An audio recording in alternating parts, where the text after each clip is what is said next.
Palavra de especialista. Oferecimento Topcred, a sua solução financeira. Bom dia, ouvintes da Rádio FM 98, o quadro A Palavra do Especialista. Aqui quem fala é o Dr. Iremi Araújo Filho. É um prazer tê-los como ouvintes. Sou médico, sou professor da Universidade Federal em Natal, trabalho aqui na Clínica Trairi, em Santa Cruz, e sou cirurgião de formação e gastroenterologista também. Doença que simula muito esse empachamento, que a gente chama de dispepsia, mas o paciente sente esse empachamento, esse desconforto na boca do estômago, que pode dar para o lado direito, que é onde fica o fígado, é a doença da vesícula. É o cálculo de vesícula, né? Que a gente chama de colelitíase. Mas, no linguajar popular, é a famosa pedra na vesícula. Então, que pode dar crise, principalmente quando você come gordura, alimentos gordurosos. A proporção, a frequência dela é assim. Ela é mais frequente em mulheres, na proporção de 3 mulheres para cada um homem. Ela é mais frequente 3 vezes nas mulheres, mas os homens também podem ter.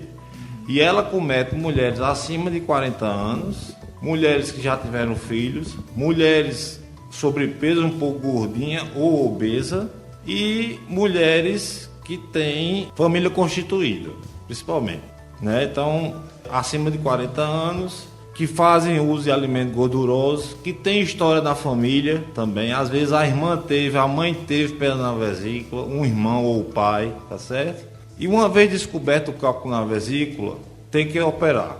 Tem que operar por quê?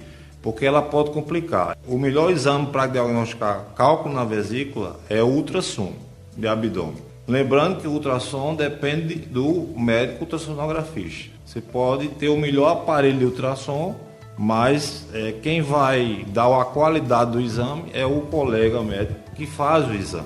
Então, o diagnóstico é feito por ultrassom, ele vê a vesícula, que é um saquinho que fica colado no fígado, e dentro da vesícula está lá os cálculos. Podem ser cálculos grandes, de 1,5, 2 centímetros. Esse não tem tanto perigo, mas é cirúrgico, tem indicação de cirurgia. Mas os mais perigosos são os microcálculos. São aqueles cálculos de menos de meio centímetro. Por quê? Porque ele pode caminhar pelo canal que sai do fígado e cai no intestino e entupir, literalmente entupir a saída da bile. Então, e aí dá aquela famosa tiriça no paciente. Mas vamos separar para ficar mais, para o povo entender. O que é a crise de vesícula? Por que acontece a crise de vesícula? Porque quando você come gordura que cai no estômago, o estômago libera um hormônio chamado de gastrina, e esse hormônio libera outro, estimula outro chamado de colecistocinina.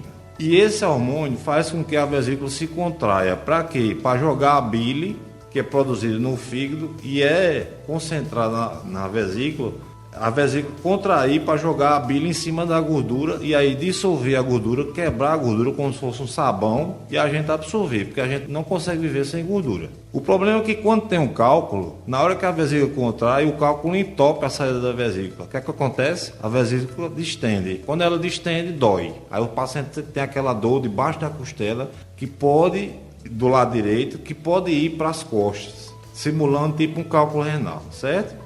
A gente chama de cólica biliar, que pode evoluir para um quadro de colecistite aguda. O paciente tem a dor, sabe que tem um cálculo, tem a primeira dor, aí faz ultrassom, descobre o cálculo, aí não opera, aí sente a dor, aí vai para o pronto-socorro, toma uma injeção, volta para casa, mas não opera. Até um dia que ele desenvolve a colecistite aguda, ou seja, é a formação de pus dentro da vesícula. Aí é cirurgia de urgência, risco cirúrgico alto. Tudo na urgência, sem programação, aumenta o risco das cirurgias, né? E o risco de complicações, tá certo?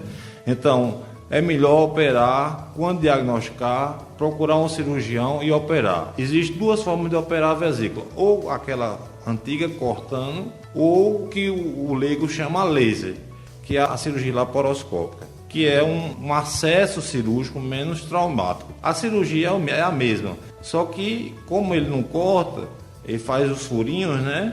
dói menos. O pós-operatório é mais suave, vamos dizer assim, é menos doloroso. Mas se não dá para operar por laparoscopia, faz aberta, não tem problema. A questão é resolver e tirar a vesícula. Outra complicação é quando um cálculozinho desse, pequenininho, como eu disse, migra e entope a saída desse canal que sai do fígado e vai para o intestino, quando cai a gordura.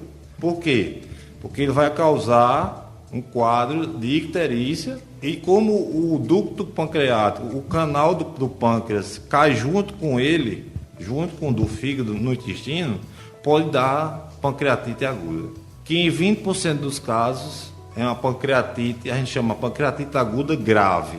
Aí o paciente tem que ir para UTI, ele pode ficar ictérico, que é a famosa tirícia ou icterícia, mas na pancreatite aguda, o paciente tem uma dor atravessada na boca do estômago, é uma dor em barra, uma barra atravessada passando para as costas. E aí vai para o pronto-socorro, é diagnosticado através do exame de sangue, chamado amilase ou lipase, né? Além da tomografia, que é o melhor exame para ver pancreatite. E nesses casos você não opera a vesícula ainda, você trata a pancreatite primeiro.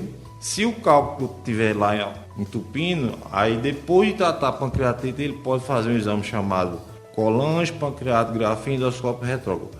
Ou seja, ele corta esse orifício onde o cálculo está impactado, né? Está encrustado, e aí ele abre por endoscopia e o cálculo sai. E aí opera essa vesícula. Agora, digamos que o paciente não tem icterícia, teve a pancreatite e continua com cálculo na vesícula. Então, existe um padrão, vamos dizer assim, uma lei, vamos dizer assim, dentro da cirurgia, que é o seguinte: paciente que teve pancreatite em virtude de cálculo na vesícula, ele tem que sair do hospital, depois de tratar a pancreatite, ele tem que sair sem a vesícula. Ou seja, tratou a pancreatite, saiu do quadro grave de pancreatite, resolveu a pancreatite, normalizou, bota ele na sala de cirurgia e opera, e ele sai do hospital já sem a vesícula. Por quê? A chance dele ter outra crise é em torno de 60% depois da primeira.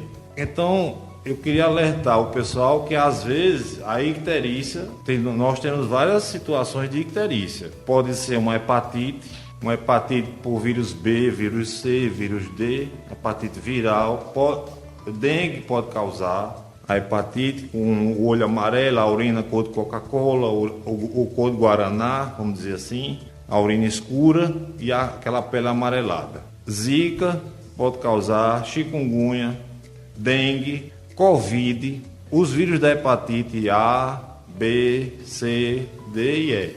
Mas também pode causar a icterícia e a hepatite, aquele cálculo de vesícula que está entupindo a saída do canal do fígado para o intestino. E, pior ainda, que eu não desejo a ninguém, os tumores. É por isso que eu digo, tem que conversar com o paciente, tem que botar a mão no paciente, examinar, colher a história clínica, quando começou, o que é que o paciente sente, qual a periodicidade dessa dor, quando começou essa icterícia, né? Quantas crises de vesícula ele já teve, vamos supor. Se descobrir o cálculo de vesícula, pedir o risco cirúrgico logo, mandar para o anestesista ou o cardiologista para fazer o risco cirúrgico e programar a cirurgia desse paciente, tirar essa vesícula com cálculo. Outra coisa, pode ter crise de vesícula quem não tem cálculo? Pode. A famosa vesícula preguiçosa, que a gente chama de colesteropatia alitiásica. Esse termo alitiásica é a vesícula sem cálculo, mas ela não funciona, ela não contrai.